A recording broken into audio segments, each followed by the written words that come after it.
Turns out, the best gift my godmother ever gave me wasn't the $340,000 inheritance. It was watching my husband's face when her lawyer read aloud exactly why she called him that parasitic waste of a good last name in her final will and testament. But I'm getting ahead of myself. Let me rewind to the moment I learned that Opal Whitmore, the only mother figure I'd ever known, had died peacefully in her sleep on Tuesday, February 7th. I was coordinating a wedding at the Hyatt on River Street when my phone rang. The hospice nurse's voice was gentle, apologetic, like she was returning a damaged package. My godmother was gone. I excused myself, locked myself in the hotel bathroom, and cried so hard a bridesmaid knocked to ask if I needed Pepto-Bismol. Troy's reaction when I got home? "Oh, babe, I'm so sorry." Then, approximately 45 seconds later, "Did she have life insurance or anything?" I should have packed my bags right then, but grief makes you stupid, and I'd been married to Troy for 8 years, long enough to mistake his emotional unavailability for stoicism and his selfishness for practicality. He'd been a sales manager at a tech startup for the past 6 years, the kind of guy who wore khakis to barbecues and called everyone champ. We lived in a modest 2-story colonial in Savannah's historic district, the kind of house that looked charming on Instagram, but had plumbing that made horror movie sounds at 2 in the morning. Opal had raised me after my mother decided motherhood wasn't her calling and disappeared when I was 7. Opal was a retired librarian with a subscription to every true crime podcast, a wicked sense of humor, and zero tolerance for nonsense. She taught me how to balance a checkbook, change a tire, and recognize red flags in men, a lesson I apparently slept through. The call from Hugh Calloway came 3 days after the funeral. Troy answered because I was still in that fog where showering felt like climbing Everest. I heard him say, "Yes, this is her husband," in that smooth voice he used with clients. Then his tone changed. "Wait, how much?" Pause. "340,000? Another pause.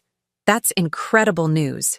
He hung up and practically skipped into the bedroom where I was drowning in tissues and old photo albums. "Babe, that was your godmother's lawyer. She left you a huge inheritance. 340 grand. I blinked. Opal had been comfortable but never wealthy. She'd worked her whole life at the Savannah Public Library, lived in a modest bungalow near Forsyth Park, drove a 15-year-old Honda Civic she'd named Gerald. Where had this money come from? "Community property, babe," Troy continued, sitting on the bed with an energy I hadn't seen since last Super Bowl Sunday. "Georgia's not technically a community property state, but we're married. What's yours is ours, right? We can finally renovate the kitchen, maybe get that boat I've been looking at." A boat? My godmother had been dead for 72 hours and he was shopping for boats. "The lawyer wants us both at his office Tuesday morning for the will reading," Troy said, already pulling out his phone. "I'm going to request the morning off. We need to make a good impression, show we're responsible with money." Responsible. This from the man who'd blown $4,000 on a timeshare presentation in Orlando because the sales guy called him a sharp investor. Tuesday morning arrived with Troy acting like we were going to a job interview at Goldman Sachs. He woke up at 5, tried on 3 different suits, and kept asking if his tie made him look trustworthy and financially savvy. I threw on a black dress, the same one I'd worn to Opal's funeral, because apparently I was still in the acceptance phase of grief while Troy had speedrun directly to boat ownership. The law office was located in one of those converted historic buildings downtown, all exposed brick and chandelier lighting that screamed, "We charge $500 an hour." The receptionist offered us coffee in actual china cups, not styrofoam, which Troy took as a sign that we were dealing with serious money now. Hugh Calloway met us in a mahogany-paneled conference room that smelled like old books and furniture polish. He was exactly what you'd picture for a Southern estate lawyer. Silver hair, seersucker suit despite it being March, and an accent thick enough to spread on biscuits. "Mrs. Mercer, Mr. Mercer, thank you for coming," he said, gesturing to leather chairs that probably cost more than our mortgage payment. "I want to express my condolences. Opal was a remarkable woman and a valued client for over 20 years. Troy nodded solemnly like he hadn't spent those 20 years avoiding Opal's phone calls. Hugh opened a leather folder and began reading in that measured lawyer voice. The house went to me. The jewelry collection went to me. The car, poor Gerald, went to me. The savings account, investments, and life insurance policy all went to me. Troy's smile was getting tighter with each sentence, his jaw working like he was chewing invisible gum.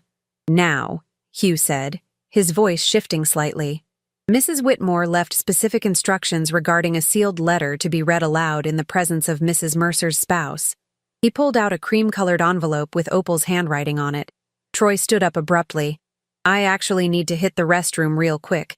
Hugh made a subtle gesture with his hand, and that's when two security guards quietly moved to position themselves by the door. Troy froze mid-step. The restroom can certainly wait, Mr. Mercer, Hugh said, his smile pleasant but his eyes sharp. This is part of the formal testamentary protocol. Please sit down. Troy sat. His leg started bouncing like a jackhammer. Hugh broke the seal on the envelope, unfolded 3 pages of Opal's neat cursive, cleared his throat, and began to read. My dearest Joelle, if you're hearing this, it means I've finally kicked the bucket and can now haunt that miserable excuse for a husband of yours from the great beyond. I inhaled sharply. Troy went pale.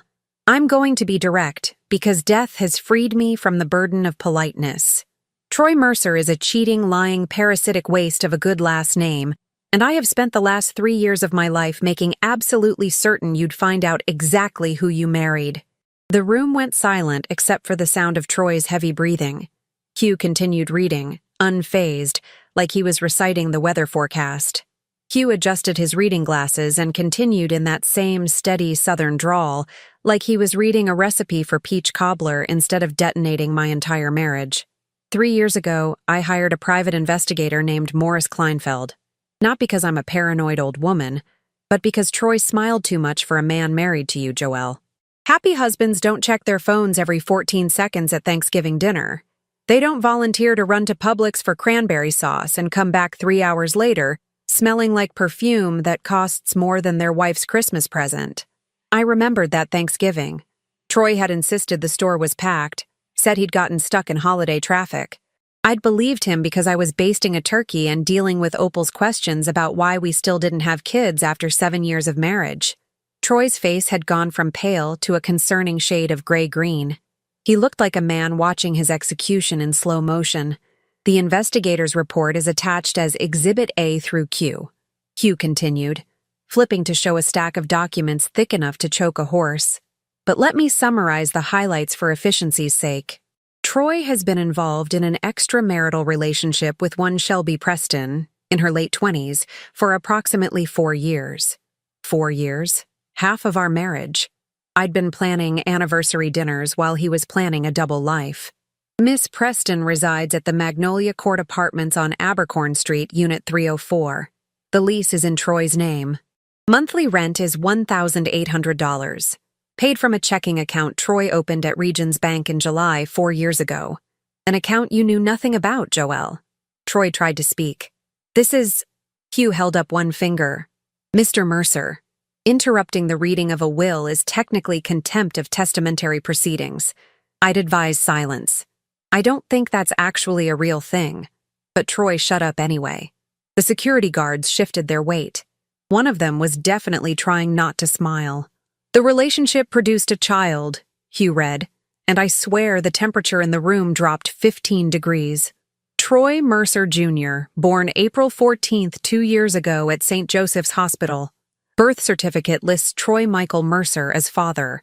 The child's first birthday party was held at Chuck E. Cheese on Eisenhower Drive, which Troy attended while telling you, Joelle, that he had a mandatory sales conference in Atlanta that weekend. I remembered that weekend.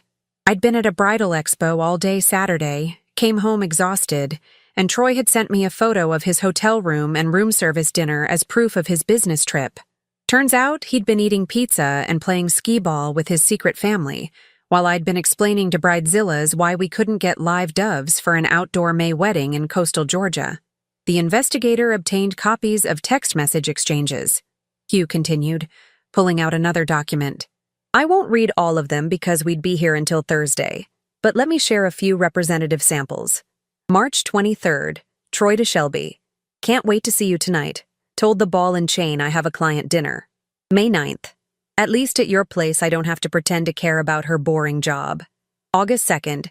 She's talking about renewing our vows for our anniversary. Kill me now. That one hit different. I'd suggested renewing our vows. Troy had said it seemed excessive and financially irresponsible. Apparently, saving money only applied to things I wanted. October 17th. Hugh read, Troy to Shelby. The only reason I'm still in this marriage is because divorce is expensive and her godmother is loaded. Once the old lady dies, I'm out. There it was. The truth delivered in 14 words. I wasn't a wife. I was an inheritance strategy. Troy finally found his voice. Those messages are taken out of context. Mr. Mercer, Hugh said, his southern politeness evaporating like morning dew. I have examined every single message in this file. Thousands of them. There is no context in which I married the wrong sister becomes acceptable, especially since Joelle doesn't have a sister. One of the security guards coughed to cover a laugh. Hugh flipped another page. The financial analysis alone is remarkable. Over 4 years, Troy has diverted approximately $95,000 to support his secondary household. This includes rent, utilities, groceries, a car payment for Shelby's Nissan Altima, and various gifts documented via credit card statements. The money came from multiple sources. Cash advances on credit cards opened solely in his name that Joelle didn't know about. Loans from Troy's parents. Told them it was for a business opportunity. And my personal favorite, the $15,000 Joelle loaned Troy 3 years ago to invest in what he called a foolproof tech startup. I remembered that. I'd pulled money from my savings account, my emergency fund that Opal had helped me build. Troy had shown me a professional-looking website, talked about ground floor opportunities and exponential returns. I'd trusted him because that's what wives do, apparently. Turns out the only thing he invested in was adultery and furniture for Shelby's apartment. Now, Hugh said, his voice taking on an almost cheerful tone, here's where Opal's planning becomes truly inspired. She knew all of this information would devastate you, Joelle. She also knew that if she simply told you, Troy would deny everything, gaslight you, maybe even convince you the investigator was wrong. So she waited. She waited until she died, until you were grieving and vulnerable, until Troy showed his true colors by immediately asking about money. She waited until this exact moment, with legal witnesses present and documentation that would hold up in any divorce court in Georgia. Troy was sweating now, actual beads of perspiration running down his temples despite the air conditioning. The will includes several protective clauses, Hugh continued. First, the inheritance is classified as separate property under Georgia law, acquired by gift from a non-marital source. Troy has zero legal claim to it. Second, if Troy attempts to contest this will or make any claim on Joelle's inheritance, Opal has authorized me to distribute copies of the complete investigative report, all 17 volumes, to the following parties. Hugh pulled out a list. Troy's employer, Vanguard Tech Solutions. His parents, Lorraine and Dennis Mercer. His sister Mabel and her family. The congregation at First Baptist Church where Troy serves as a volunteer usher. And finally, a sponsored post on Lorraine Mercer's Facebook page, which has approximately 843 friends, most of whom live in Savannah and love nothing more than well-documented gossip. Troy's mother was the queen of church circle drama. This would destroy him socially in a way that nothing else could. There's more, Hugh said, because apparently we hadn't hit rock bottom yet. Opal updated her life insurance policy 6 months ago. She added Troy as a beneficiary. Troy's eyes lit up for half a second. The pathetic hope of a drowning man seeing driftwood. The amount is $1, Hugh finished. She included a note suggesting you frame it, Mr. Mercer. As a reminder. The security guard by the door actually snorted this time. Hugh folded the letter carefully. Opal's final instructions to you, Joelle, are as follows. Use this money to hire the best divorce attorney in Savannah. Buy yourself something beautiful. Take that trip to Italy you've been dreaming about since you were 16, and forget this man exists. Her exact words, you deserve someone who loves you at least half as much as I did. Troy Mercer doesn't deserve to pronounce your name. The room went silent except for the sound of Troy's ragged breathing and the ticking of an antique clock on the wall. Hugh closed the folder and looked at me with something like kindness. "I've taken the liberty of preparing divorce paperwork. It's ready for your signature whenever you're ready. I've also compiled a list of recommended attorneys who specialize in high-conflict divorces, though, given the evidence, I expect this will be relatively straightforward." Troy finally stood up, his chair scraping against the hardwood floor. "You can't just— This is insane. She can't do this from beyond the grave." "Mr. Mercer," Hugh said quietly, "she already did. And unless you'd like me to start making phone calls right now, I'd suggest you leave this office and give your wife some space to process." The security guards moved toward Troy. He looked at me, actually tried to reach for my hand. "Joelle, baby, we can work through this." I pulled my hand back like he was radioactive. "Get out." He left. The sound of his expensive shoes echoing down the hallway felt like the closing credits of the worst movie I'd ever been forced to watch. After Troy left, Hugh handed me a bottle of water and a box of tissues like he'd done this before. Maybe he had. Maybe Savannah was full of women discovering their husbands were living double lives while the Spanish moss swayed romantically outside. "Take your time," he said. "I've cleared my afternoon." I didn't cry. That was the strangest part. I'd cried for 3 days straight when Opal died, but sitting in that leather chair surrounded by evidence of my husband's betrayal, I felt nothing except a weird sense of clarity. Like I'd been watching a movie with terrible audio and someone finally turned on the subtitles. "The divorce attorneys," I said, my voice steadier than I expected. "Who's the best?" Hugh smiled. "Vera Kingsley. She's expensive, aggressive, and has never lost a contested divorce in 23 years. She'll eat Troy alive and send the bones to Shelby as a warning. Set up a meeting. Already done. Tomorrow at 10, if that works for you." I nodded, then looked at the 17 volumes of investigative reports stacked on the credenza like an encyclopedia of failure. "Can I take those?" "They're yours. Opal paid for them. She also paid for my services in advance, including any divorce proceedings. You won't owe me a cent." Of course she did. Opal had planned this like a military operation, and I was just now realizing how many moves ahead she'd been thinking. I drove home in a daze, the reports filling my trunk like body disposal evidence. Troy's truck was gone from the driveway, probably at Shelby's, crying about how his evil dead godmother-in-law had ruined his life. Our house looked the same as it had that morning, but everything felt different. The front door we'd painted together 3 summers ago. The porch swing where we'd drunk coffee on Sunday mornings. All of it was just set dressing for a play I didn't know I was performing in.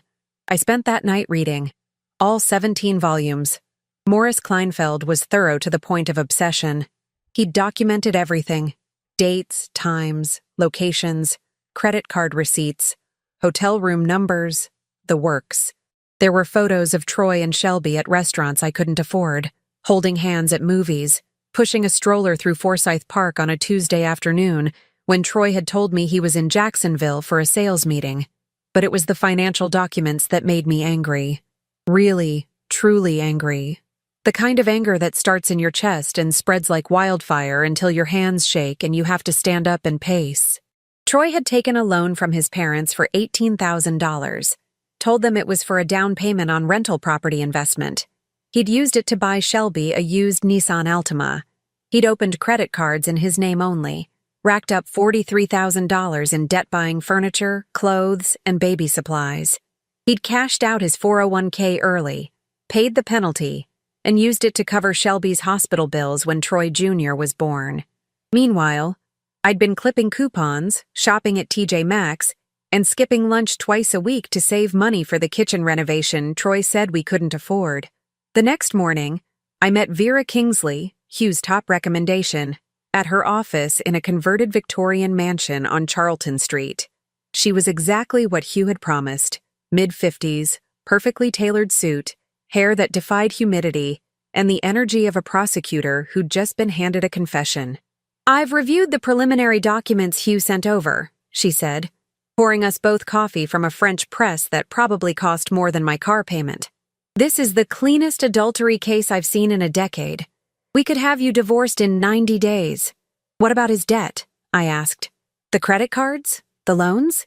Vera's smile was the kind that probably made opposing counsel nervous. Georgia is an equitable distribution state, not community property. Debt incurred for the benefit of the marriage is shared. Debt incurred to fund an affair and secret child? That's all his. We'll make sure the judge knows every dollar he spent on apartment 304. His parents gave him $18,000. They think it was for investment property. Do they know about Shelby? Not yet. Vera leaned back in her chair. Here's what I recommend. We file for divorce on grounds of adultery, which affects alimony calculations in your favor. Not that you need his money now. We include a complete financial disclosure showing his debt and where it went. We request he be solely responsible for all marital debt since you can prove you had no knowledge or benefit from it. And we do it all very publicly. Publicly? Courthouse filings are public record. Savannah's a small town, especially in certain social circles. Word travels. Troy serves as an usher at First Baptist, correct? I nodded. How long until the church ladies start asking questions about why his wife is divorcing him for adultery? How long until his boss at Vanguard Tech Solutions hears about the secret child? Hugh mentioned Troy's mother is socially active. Lorraine runs the women's auxiliary. She has opinions about everything and shares them loudly. Perfect. We let the truth do the heavy lifting. No need to be vindictive when facts are devastating enough. I hired her on the spot. She had papers drawn up by Thursday. I signed them Friday morning, and Troy was served Friday afternoon at his office by a process server who apparently handed him the envelope during a sales team meeting. Hugh had connections. Troy showed up at the house that night, banging on the door like he was auditioning for a cop drama. I didn't answer. I'd changed the locks that afternoon. Turns out locksmiths in Savannah work fast when you pay cash and mention your husband has a secret family. Joelle, open the door. We need to talk about this like adults. I watched him through the window. This man I'd been married to for 8 years, and felt absolutely nothing. It was like watching a stranger have a breakdown on someone else's lawn. He finally left when my neighbor, Mrs. Drummond, came out and threatened to call the police. She was 78 and had no patience for melodrama after sunset. The next week was a blur of legal meetings, document signing, and sorting through 8 years of marriage to figure out what was mine, what was his, and what I just wanted to set on fire for therapeutic purposes. Vera was a machine. She filed motions, requested financial disclosures, and scheduled depositions with the efficiency of someone who genuinely enjoyed destroying cheaters. Troy tried to call more than 60 times. I blocked him. He sent emails. I filtered them to spam. He showed up at my office at the Hyatt, and security escorted him out when I told them we were in the middle of a divorce. His parents called. Lorraine left a voicemail asking what lies I was spreading about her son. How dare I disrespect their family? Didn't I understand that men make mistakes, and forgiveness is godly? I deleted it without listening to the whole thing. His sister Mabel texted, "Whatever Troy did, this seems extreme." I sent her a PDF of the investigative report. She didn't respond. The preliminary divorce hearing was scheduled for late April, 3 weeks away. Vera said it would be routine. Temporary orders for property, finances, no contact provisions. The real show would come later when we went to trial if Troy was stupid enough to contest. He'll contest, Vera predicted during one of our meetings. His ego won't let him accept this quietly. He'll want his day in court, a chance to explain himself, make you look unreasonable. They always do. Let him, I said. I've got 17 volumes that say otherwise. That night, I did something I hadn't done since Troy and I started dating. I made plans without considering anyone else's schedule or opinion. I called my best friend Tessa, who'd moved to Charleston 2 years ago, and told her everything. She listened without interrupting, then said, "Pack a bag.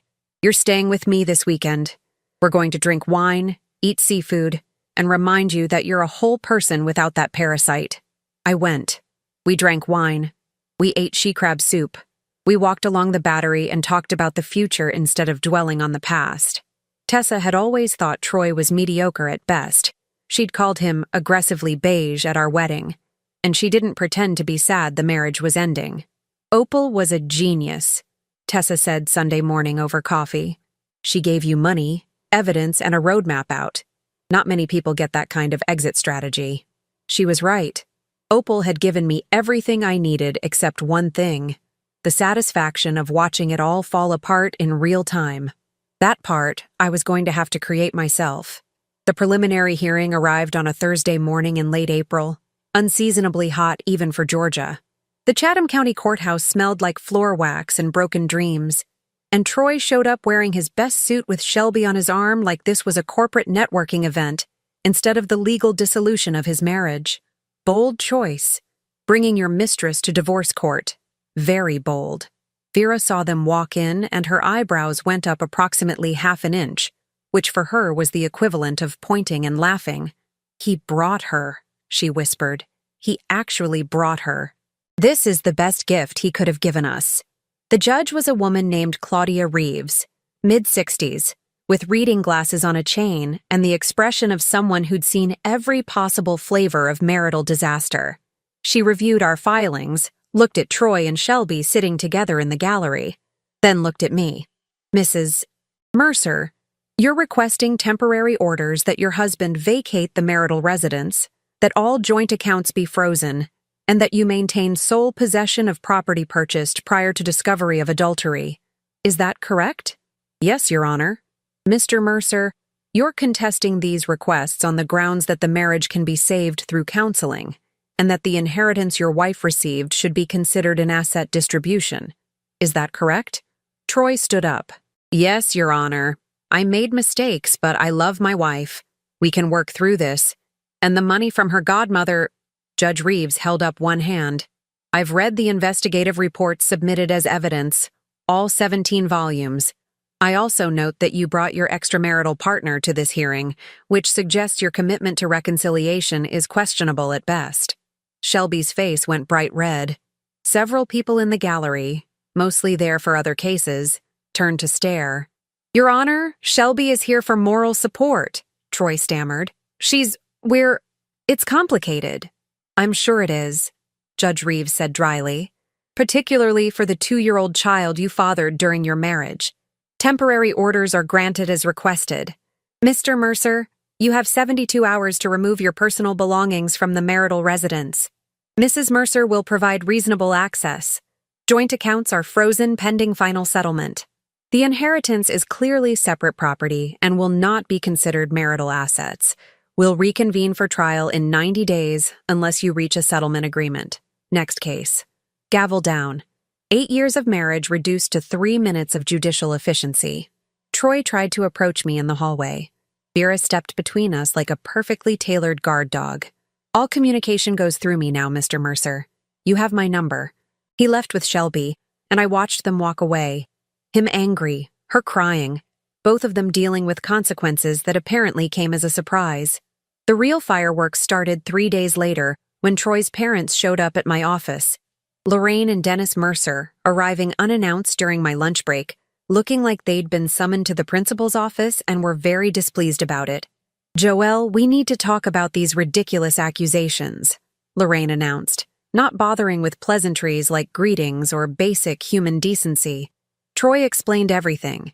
"You're blowing this out of proportion because you're upset about your godmother dying. He made one mistake." "One mistake?"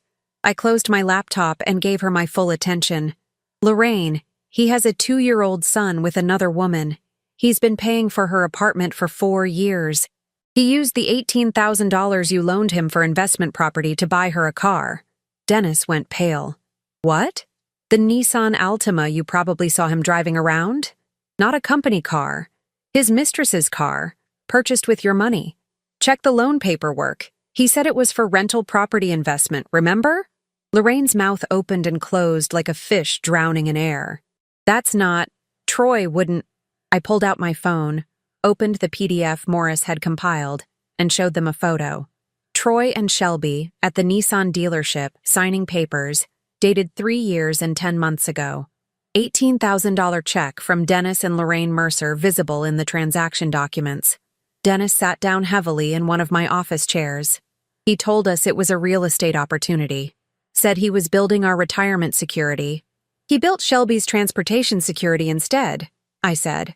"There's more if you want to see it. Photos, receipts, Bank statements, birth certificates, 17 volumes worth. Lorraine looked like someone had replaced her son with a stranger. Does our church know? Not from me, I said honestly. But divorce filings are public record. I imagine people are starting to ask questions. They left without apologizing, which tracked. The Mercers didn't apologize. They recalculated. I gave them 3 days before they cut Troy off financially. I was right. It took 2. Troy called Vera's office in a panic on Saturday morning. His parents had demanded immediate repayment of the $18,000 plus interest. His credit cards were maxed out. Shelby was panicking because he couldn't make rent at Magnolia Court. His boss at Vanguard had called him in for a meeting about reputation concerns after someone, definitely not me, probably Mrs. Drummond, mentioned the divorce situation at a Rotary Club lunch. He wants to settle, Vera told me during our call. He'll agree to all terms, take full responsibility for all marital debt, waive any claim to your inheritance or property, accept a no-contest divorce. He just wants it done quietly. What's he offering in exchange? He wants you to not distribute the investigative reports to anyone else. He's worried about his job, his standing at church, his parents' social circle. I thought about it for approximately 4 seconds. No. I won't actively distribute them, I clarified. But I won't sign any non-disclosure agreement. If people ask me what happened, I'll tell them the truth. If his employer requests documentation for their internal review, I'll provide it. If his church wants to know why I filed on grounds of adultery, I'll explain. Natural consequences, not revenge distribution. Vera laughed. Actually laughed. You know what? I'm putting that in the settlement language. Respondent requests no active distribution of documented evidence. Petitioner agrees not to proactively distribute, but reserves right to respond honestly to direct inquiries and comply with legitimate third-party requests.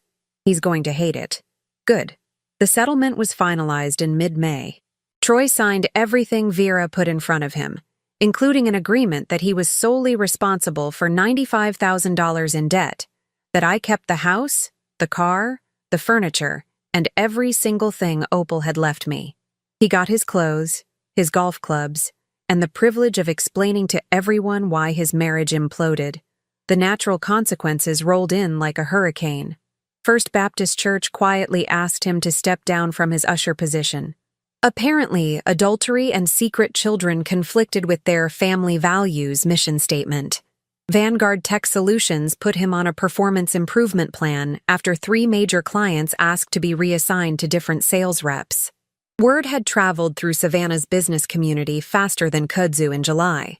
His parents stopped speaking to him entirely after Lorraine ran into Shelby at Kroger, and realized the woman shopping with a toddler who looked exactly like Troy was the reason they'd lost $18,000 and they're standing at the country club. Mabel, his sister, sent me a text in early June. I'm sorry I didn't believe you immediately. Coffee sometime? I took her up on it. She'd always been decent, just loyal to her brother before she knew the full story. We had lunch at the Collins Quarter, and she told me Troy had moved in with Shelby, that the apartment was too small for 3 people, that Shelby was realizing being the wife was different from being the mistress, and that Troy Jr. cried every time Troy raised his voice. He's miserable, Mabel said, and I know I'm supposed to feel bad for him because he's my brother, but honestly, he did this to himself. Yes, I agreed. He really did. The divorce was finalized on June 28th, exactly 90 days after the preliminary hearing. I didn't attend. Vera handled it. Troy didn't contest anything. The judge signed the order, and just like that, I was Joelle Whitmore again. I'd taken back my godmother's name. That night, I booked a flight to Rome. 3 weeks in Italy, traveling from Rome to Florence to Positano, staying in small hotels Opal would have loved, eating pasta I didn't have to share, and walking through museums without checking my phone every 5 minutes to see if Troy needed something. I sent Mabel a postcard from the Amalfi Coast. It said, "Turns out divorce looks great on me. Wish you were here." She texted back a photo of Troy at a family barbecue, looking exhausted while Shelby argued with Lorraine in the background. The caption, "Wish I was there too." 6 months after the divorce, I'm sitting on a terrace in Positano watching the sunset turn the Mediterranean into liquid gold, and I finally understand what Opal was trying to teach me all along. Sometimes the best revenge isn't destruction. It's simply living well while someone else deals with the consequences of their own choices. Troy texted me last week. I don't know how he got my new number, probably Mabel, but the message was exactly what you'd expect. I hope you're happy now. You destroyed my life. I deleted it without responding, because here's what I've learned. You can't destroy what someone dismantled themselves. I just refuse to help them hide the rubble. According to Mabel, who sends updates I don't ask for but secretly appreciate, Troy's life has become a case study in natural consequences. He's still at Vanguard Tech Solutions but got demoted from sales manager to regular sales rep after missing quota 3 quarters in a row. Turns out it's hard to schmooze clients when half of Savannah knows you as that guy with the secret family. His income dropped 20%, which makes the $95,000 in debt he's solely responsible for even more suffocating. Shelby discovered that being the official girlfriend is wildly different from being the exciting secret. The apartment that seemed cozy for romantic weekends feels cramped when you're living there full-time with a toddler who inherited his father's talent for selective hearing. She got a job at a dental office to help with bills, which means Troy Jr. goes to daycare, which costs almost as much as Shelby makes, which creates arguments that the neighbors can hear through the walls. Between her income and Troy's reduced salary, they're barely keeping their heads above water while the debt sits there like a financial anvil. Lorraine still won't speak to Troy. She sends birthday cards to Troy Jr. because the child is innocent in all this, but addresses them to Shelby's apartment with no return address, like she's smuggling contraband into a witness protection program. Dennis occasionally has lunch with Troy but refuses to loan him money, which apparently is Troy's primary definition of paternal love. First Baptist Church replaced him with a younger usher who doesn't have a documented history of moral flexibility. Troy tried attending services at a different church across town, but Savannah's religious community apparently has a better communication network than the NSA. He stopped going altogether. The house, my house now, got a complete renovation courtesy of Opal's inheritance. New kitchen, updated bathrooms, fresh paint in colors I actually like instead of the beige Troy insisted was resale neutral. I hosted Thanksgiving there last November. Tessa came from Charleston, Mabel brought her husband and kids, and Mrs. Drummond from next door stopped by with a pecan pie and stories about her own divorce in 1987. We laughed so hard the neighbors probably thought we were having a party, which I guess we were. A celebration of survival. I'm still working as an event coordinator, but now I'm doing it on my terms. I turned down 3 Bridezilla clients this year because life's too short to manage other people's unrealistic expectations while ignoring my own needs. Opal's money gave me the freedom to be selective, to say no, to remember that my time has value beyond whatever someone's willing to pay for it. The Italy trip changed something fundamental. I spent 3 weeks eating obscene amounts of pasta, drinking wine at lunch like a civilized European, and having conversations with strangers who didn't know anything about my story, except what I chose to tell them. In Positano, I met an artist named Luca who painted the coastline and spoke exactly enough English to flirt effectively. Nothing serious happened. I'm not ready for that. But it reminded me that attraction exists outside of 8 years of gradually lowering standards. I've started saying no to things that don't serve me, and yes to things that scare me. I took a pottery class and made bowls so lopsided they're basically modern art. I joined a book club that actually reads books instead of drinking wine and gossiping, though we do plenty of both.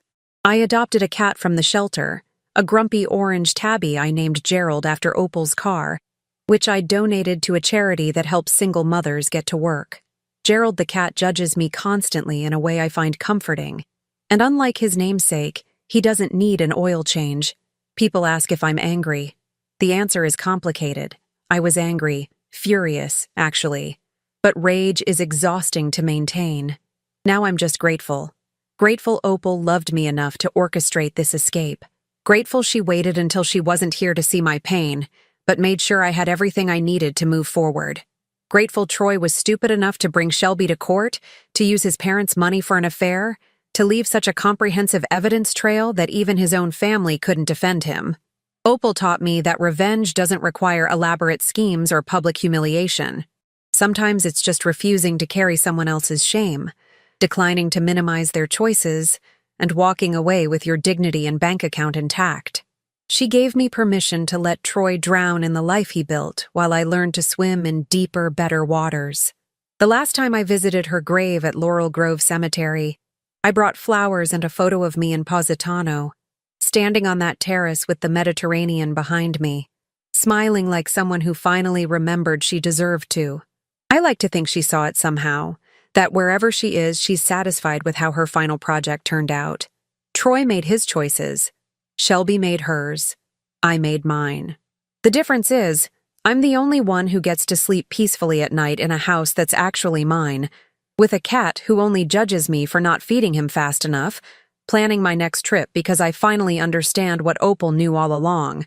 The best life is the one you build for yourself, not the one you settle for because leaving seems too hard. Some days I still can't believe it took my godmother dying to finally start living. But here I am, alive in ways I forgot were possible, and honestly, that's the best revenge of all.